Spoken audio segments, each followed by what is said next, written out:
কারো সাথে কোনো সাক্ষাৎকার নয়, মিডিয়ায় কোনো বক্তব্য নয়, সামাজিক যোগাযোগ মাধ্যমেই নেই এই বিষয়ে কোনো পোস্ট।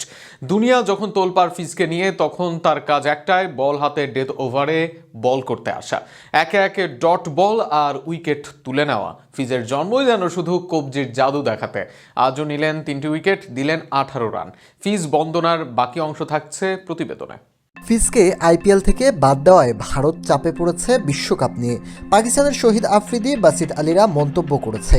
বাংলাদেশের সরকার, বিসিবি মিলে প্রতিবাদ করেছেন।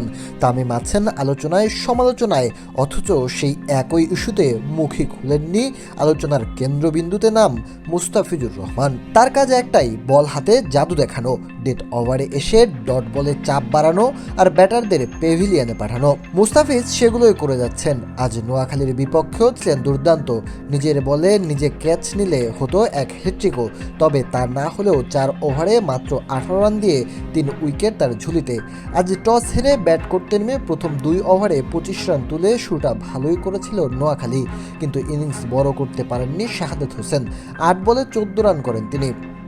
ব্যাট করতে নেমে দ্রুত রান তুলতে থাকেন হাবিবুর রহমান সোহান, কিন্তু 16 বলে 30 রান করে ক্যাচ আউট হন তিনি। 27 বলে 31 রান করে তাকে সঙ্গ দেন আরেক ওপেনার সৌম্য সরকার।